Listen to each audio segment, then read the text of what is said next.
You're listening to The Library, the show where we talk about fanfiction and fanfiction authors, and a show whose opening line is sounding more and more like a Hank Hill bit.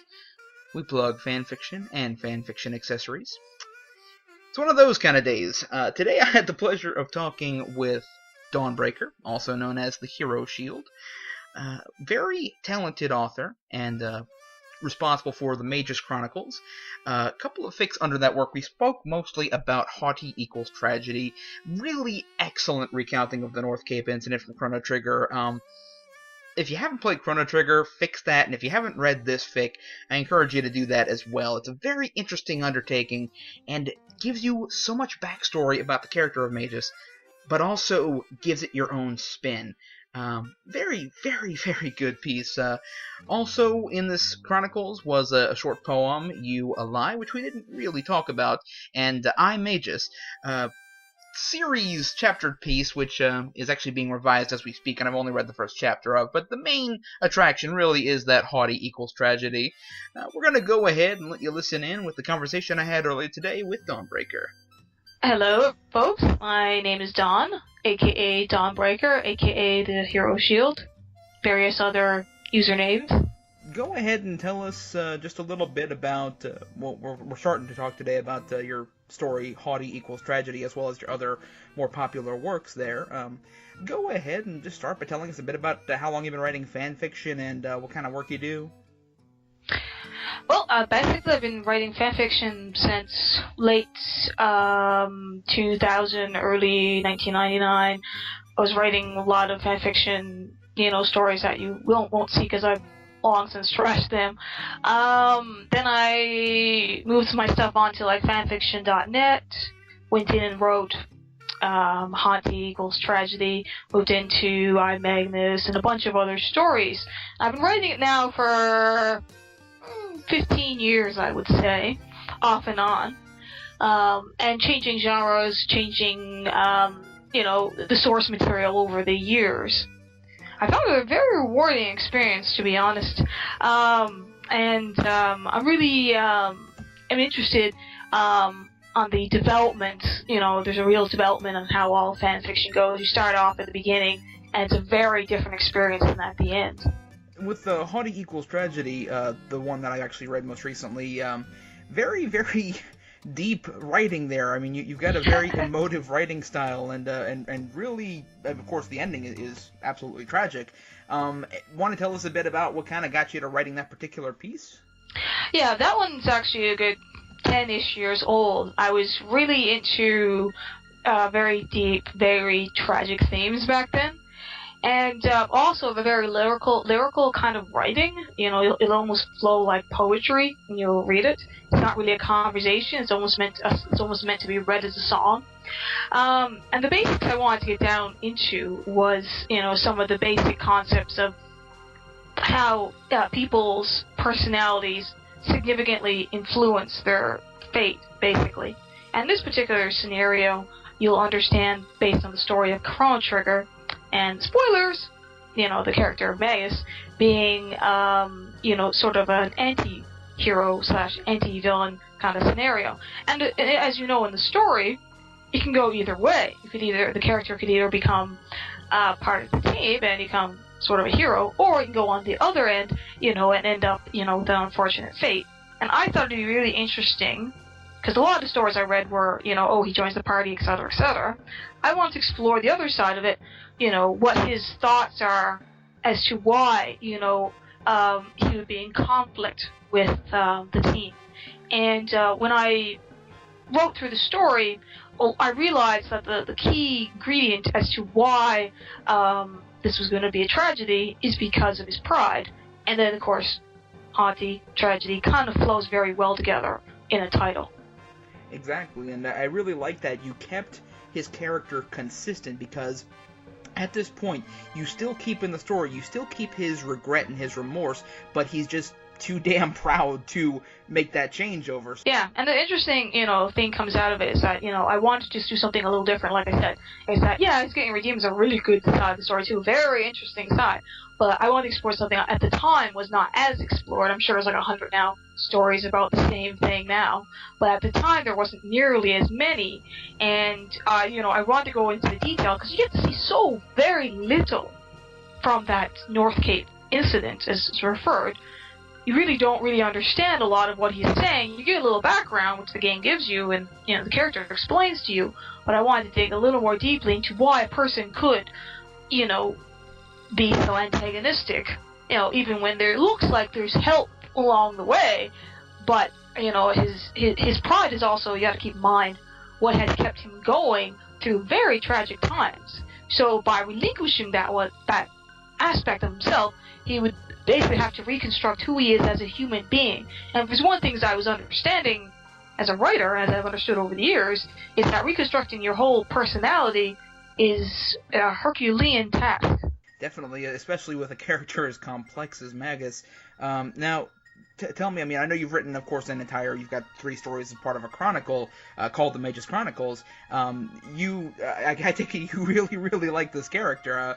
Did you just, really like him, immediately after playing Chrono Trigger, or was there something else that drew you to him? Well, the interesting and funny part you'll find is I have a sort of a duality in my interest in characters. I seem to like the characters, that are almost heroic and valiant, etc., etc. And then I like the other side of them that are less so, you could say. Ones that are more out for themselves. But I think that's because I was evolving also as a person, understanding the complexities of humanity in general. And at the time I wanted to explore this other side of humanity.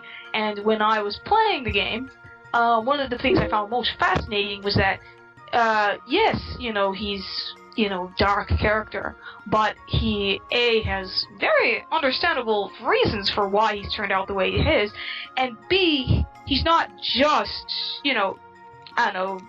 eating puppies kind of a thing. He's got plans, he's got thoughts, he's not generically villainous, he's using people and, to get to an ultimate goal, but the goal itself's not even the worst thing. Everyone else is trying to accomplish the same goal he is. He's just got different methods. And I think that's one of the things that I was astonished at how complex the game was, especially for an RPG that old. I was just astonished at how complex of a character he is. Yeah, and definitely, that's, if you, incidentally, for those listening, if you haven't played Chrono Trigger yet, play it. This thing is years ahead of its time. Yeah. It's astonishingly good. They've also added, if I understand, a lot of new pieces to it. There's additional pieces of storyline, gameplay, etc., like the DS version. So, it's a great opportunity to get into a really good game and get some extras on the same time. I was going to try to sell the game now. I know, right? I actually, the first time I played it with the Final Fantasy Chronicles edition, and oh man, that was so good. Continuing on the path of your writing, obviously, you've written a lot of great Chrono Trigger fanfiction, and I read the first chapter of I, Magus. Go ahead and tell us a bit about that, if you would. That one's actually kind of an interesting situation, because while I was starting into the fanfiction foray, I was talking to some people at the same time, and I asked them what they would like me to write, and one of them came back and said to me, I would love for you to write the time when Magus was a prophet back in the Ocean Palace, scenario and all that. And I was just like, this is intriguing. I'm going to need to do something really, deep and get your, teeth into. And I was astonished because I was thinking of writing just one chapter story, like, tragedy. But instead it expanded up to 10 chapters, an epilogue and a prologue. And I wanted to start, as you'll notice from the prologue that you've read, I wanted to start out with almost a lesson that Magus himself kind of learns, and he gives to this, OC I've created, an idea, a glimpse into what really was going on. And then the storyline from there, it's really complex, but it basically covers the whole storyline, the whole going back into the antiquity, I think it was called, the 12,000 BC. The storyline of Queen Seal, Dalton, Shala, and there's just so everything there. And I think it's extraordinarily deep. I'm actually surprised that I was actually rereading it the other day. It really is kind of a mind play. And I like that you keep it, you keep true to the lore, but you definitely give your own touch on that, because I think that's one of the hardest things to do is, because a lot of people who, and I've fallen guilty of this myself, when you're trying to stay true to the lore, you tend to script lift, and you don't really inject your own personality, but you've done that with I Magus, and certainly with the North Cape incident, Haughty equals Tragedy, where you said, okay, this is what the game gives us, now here's what I'm going to give you as far as additional content. This is what you're writing in. And I have only read the first chapter, well, really the prologue. I'm looking forward to seeing where the rest of that goes. Do you have any problems with that as far as like trying to wrap your brain around the original as well as adding your own content? I've spent so many years writing original fiction of my own that it's almost a snowball effect, to be honest. As soon as I get fascinated with a character or a story, the first thing that happens is I start thinking to myself, what else is there inside that we don't know the storyline? And of course, because, it isn't filled in, I have to fill it in myself. So, as kind of a, digging into the story, I start thinking to myself, now why would the character have done that? Why would they say that? Why would this be this way? And so then I have to fill in the pieces, and, giving the unique, individual spin on it. I really enjoy that, because I feel like it fleshes out the story a little bit more. You got a great skeleton there, but then I'll give it the muscles and, everything else to make it feel more complete. That's pretty cool. I mean, I definitely have enjoyed that so far with what I've read. I'm going to go ahead and give you some time now to talk about your other pieces. I mean, we've kind of talked pretty in-depth in the... as far as the Magus Chronicles goes, but obviously you've written many other pieces which I haven't had time yet to read, but tell us a bit more about, some of you said you have some of your more popular pieces. Tell us a bit about those. Well, going through the ones that I've had, probably ones that stands out, I was not surprised at entirely, because Final Fantasy VII is such a big, has such a big fan base, was the story of Sephiroth that I've written, and I've gotten about halfway through. Now, this is just basically me digging in and explaining from the start of, his creation into the end, of his story. And, one of the things I found out very quickly was it is a huge story and it's going to take probably a long time for me to complete. But I also do find it extraordinarily fascinating, because once again, here's a character, a lot more evil than Magus, no questions asked on it, but also has kind of a tragic start. And I found that very fascinating, and I wanted to explain some of the critical pieces to the story. I especially wanted to explain the Nibelheim incident, which is such a big part of the Final Fantasy VII history, and that I took a lot of time devoted to it, and I'm very pleased to say the way it came out. At some point, I'm gonna get through the rest of the chapters and complete it, because that's something I was very determined to do. Because just like I Magus actually sat in development hell, actually for like a year or two at least. I literally didn't think I was ever going to finish it. I got to like, I don't know, chapter like 2 or something like that, and then I'm like, I have no idea where to go from this. Left alone for a year, came back, and I completed it within a short period of time after that. I think I'm doing the same with the story of Sephiroth, about halfway through, and I think that given some distance from it, I now finally know how I can devote what my energies need to be devoted to in order to complete the story, to the vision that I had originally created for it. But actually, like, half a dozen other stories that have some really popular, some that don't have as much popularity, but also, it's also partly due to the genre, the type of series that it's in. Some are less well known than others.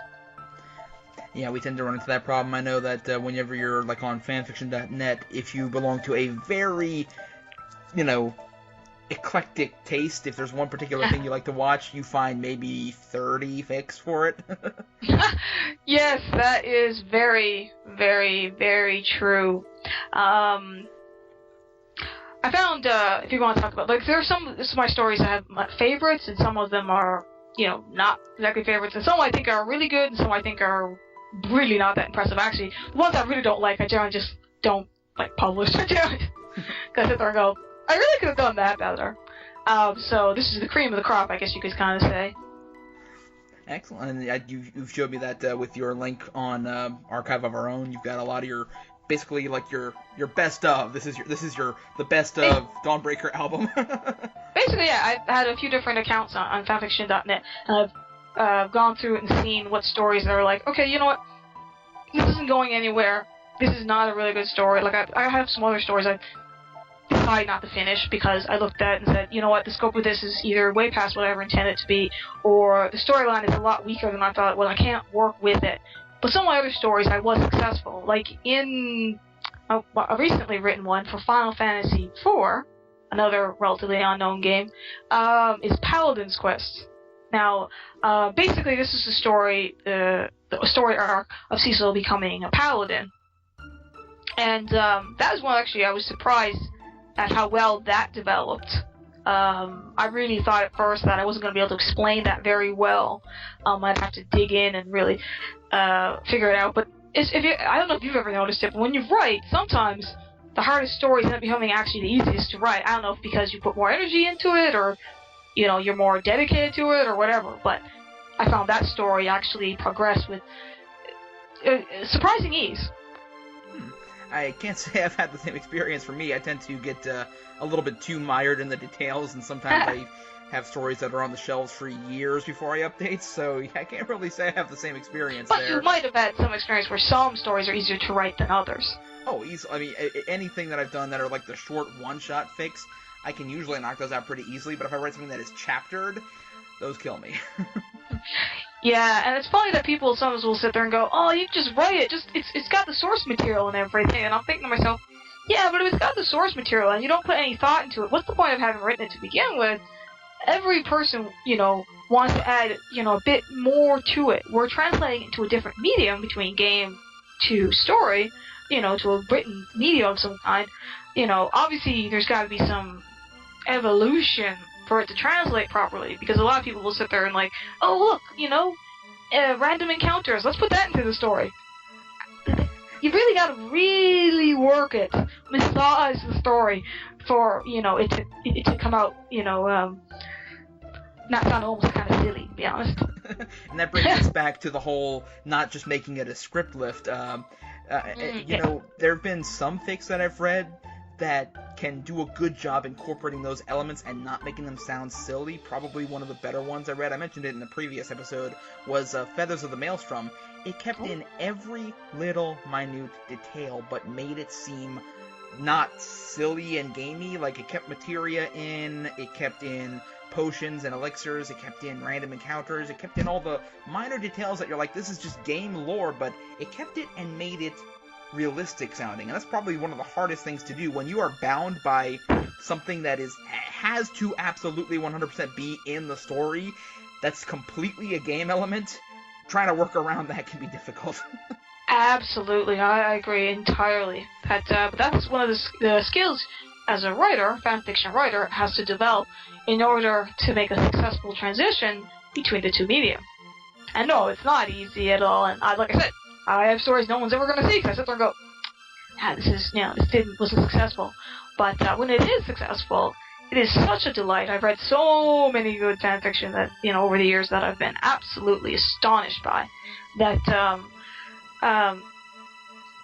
it's definitely successful. Obviously, it's definitely something someone can succeed at. It's just, it's not as easy as people think at first. Neither did for myself, even.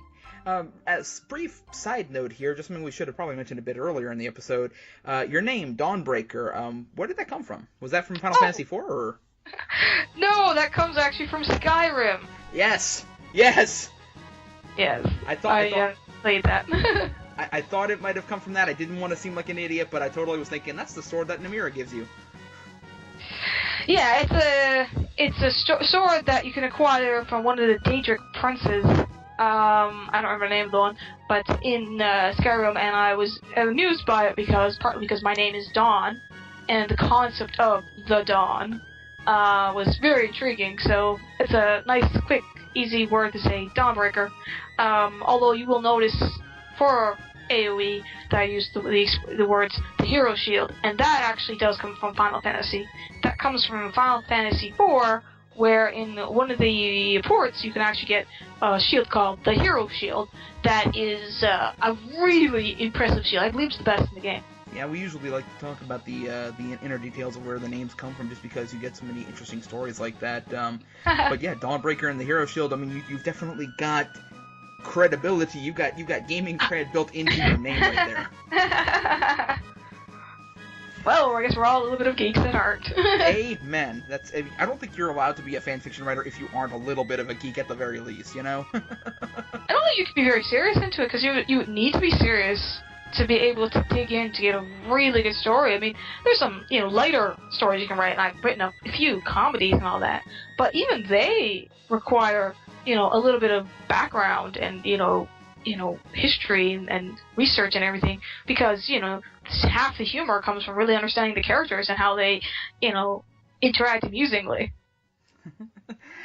And a lot of times, some of the best comedy comes from knowing the character and then intentionally perverting the characters. There was one, I don't know if you're familiar with Abby Jenna on fanfiction.net.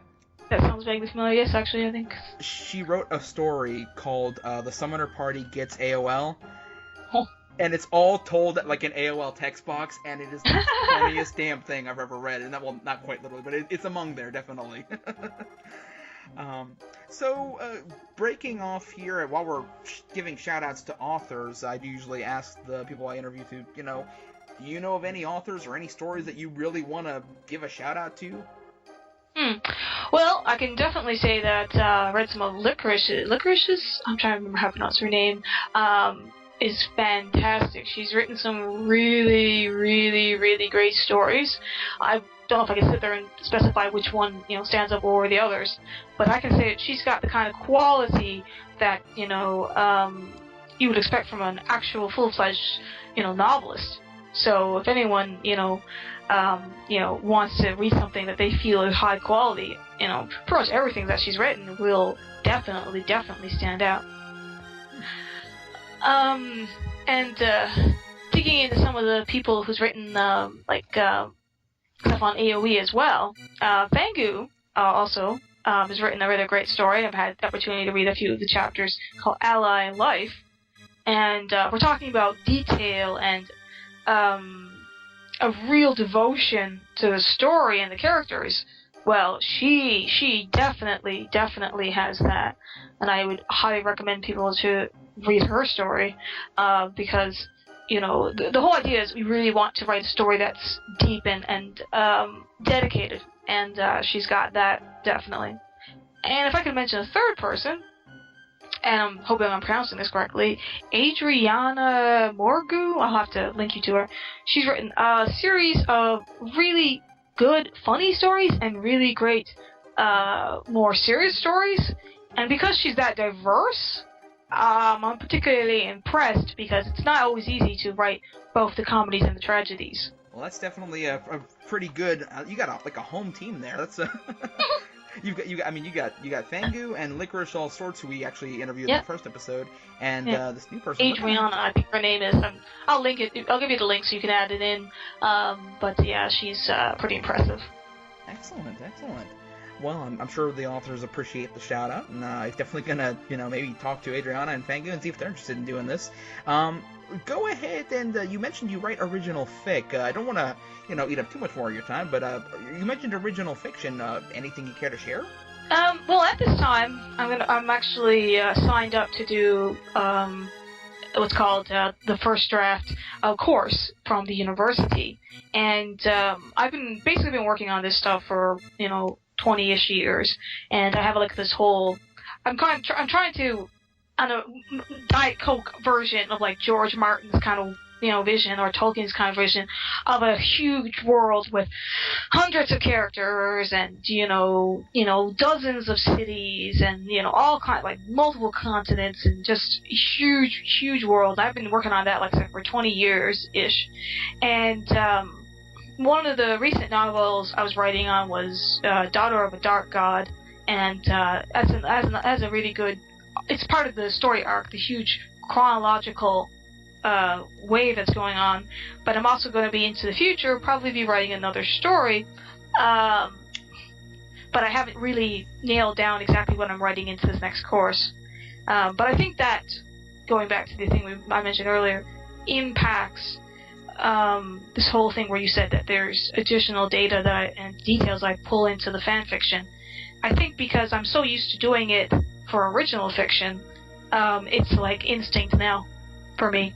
And it's a good thing, but it's also very time-consuming. I can imagine that, definitely. Yeah. Well, this has definitely been a very interesting conversation. We've got a lot of good, solid talking about your stories. You definitely seem very, very focused and very committed to the craft there. Thank you. Definitely. I mean, I really enjoyed what I had the opportunity to read, and I will definitely be going back to iMed just so I can finish that, because you got me hooked. Just funny story for those listening. So she shared me a link with all of her pages, but she only had the first chapter, and I clicked on the next button and it took me to her next story. I'm like, wait, that's it? And I was like, yeah. I sent her a message frantically. I'm like, where's the rest? On in fanfiction.net, but like I said, the story is so old that I do not think it has the quality I feel like it should. And then a story that, I feel has a really, really, it's a story like Magus is so powerful that I really would like people to see it, my fanfiction to the quality of his story. I would want to write something, nilly-willy and be like, that's good enough for him. It's like, no, if, the original source material is going to be that fantastic, I want to at least try to get somewhere near that same aim. So, yeah, I'm definitely working on cleaning through that, and that'll definitely be available in the next few days. I've already finished about the third or fourth chapter or something, cleaning through it. And I think you'll like the story. Since you liked, Haughty Tragedy, I think you'll like this story because it's kind of like that, but even more intense and even more messed up. That's probably the way to say it, because you'll read it and you're like, wow, this character has a lot of trouble, a lot of problems. I definitely like stories like that. Those are really fun to read, especially when you've got like you have the very deep emotive language where you do not pull any punches on the emotions. So this can be definitely fun to read. I'm looking forward to that. Anything else you wanted to say? Oh, well, first of all, I should probably say this is long overdue. Thank you for anyone who's actually ever read or commented on or contacted me regarding any of the stories I've actually written. It is such a pleasure, and no matter what it contains, even if it's a criticism to explain, well, I think you really didn't catch the character very well, or you spent too much time in dialogue or whatever. It's been a valuable tool, and a lot of people who are not into fanfiction don't really understand that actually fanfiction, people might think it stunts the growth of a writer, but I really don't think that's the case. I think it's pretty much the opposite, because one thing I've learned is that through writing fanfiction, I've learned the skills of, how to develop personalities, how to make a storyline even more complex, or, to draw in some really good conflict and everything. If anything, I actually kind of recommend it to people to give it a try. Whether they decide to just do it for fun or not they want to use it as a tool to write original stuff. I just wanted to make that kind of those 2 points. One, that I really appreciate people reading the stories I've written, and the other part about, I think maybe fan fiction, people are a little hard on it, and that they need to realize it's an art of its own. Amen. On that last note, final thing to mention there, and I want to ask, because everybody has their own insight, everybody who writes has their own insight as far as the process. Did you have any tips you wanted to share with your fellow authors? Oh, are you saying like writing tips, or? Pretty much, what as far as like things to avoid, things to do when you're writing, just general writing tips. Oh, okay. Well, I think over the period of time in which I've been doing this writing, and yeah, it's a very long time. Check out the scope of what you're writing. It's very important. It's very easy to get excited about a story and jump in, and it's good that there's energy right from the start, because it's one of the things that keeps you going. But I think one of the biggest mistakes writers will make, and I made it half a dozen times myself, is that you look in and say, oh, everybody wants to write the story, and you don't shorten it to the particular scene or a particular section, and you start off and you want to write the story of every character in the the entire universe and everything like that. And it's okay to want to go grand and epic. That's okay. But it's really important to literally sit down right from the start and say, this is probably going to take a year, 2 years, 3 years, 10 years, 20 years, whatever. 20 years is probably the extreme. The point is that I think a lot of people, don't understand the scope of the writing, and then they get overwhelmed and they quit. And it's a shame because I've read so many good stories where they had a great scope of it. They wanted to tie about 3 or 4 different games into it, and they managed to write a really great story. But then it was like, oh my god, this is just too much, and then they quit halfway through, and you're like, this would have been amazing to read. If you dialed down the scope a little bit, you probably would have, finished it. I know we've all suffered that same tragedy. I think that's been a recurring theme, where just keep writing. It's like Cameo said at the beginning, just keep writing. And there's one other thing I like to add too, was that one of the values I've had when writing some of these stories is that trying something a little different too is a little bit fun. It's scary at first. For most of my stories, they were usually, like an adventure or a quest. But one of the highlights of Ibanez, the Memoirs of a Prophet, is that it's political based instead. It's not really a quest per se. And it was a hard write for a while there because I wasn't accustomed to that type of story. But it was so valuable. And whether it becomes a type of story that you continue to write or not, you learn to really appreciate, the way you flex your muscles, with a different way of exercising. Exactly, and you see a couple of authors doing that. I mean, I try to write a little bit of everything, and there's some stuff I found that I really can't write, at least not that well. But I know a lot of the authors that I've read that I really get into, I mean, they've got funny stuff, and then they've got, really, really, really dark stuff. Yes. But anyways, I appreciate you taking the time here to go ahead and appear in the interview here, and showing up for the library, and it's been a pleasure reading your work. We've had thank you. Dawnbreaker on today. Any last words for the audience? Well, if you're a writer, keep writing it. If you're a reader, please keep reading it. Excellent. You've been listening to The Library. Thank you so much, and Thank y'all you. have a great rest of your day.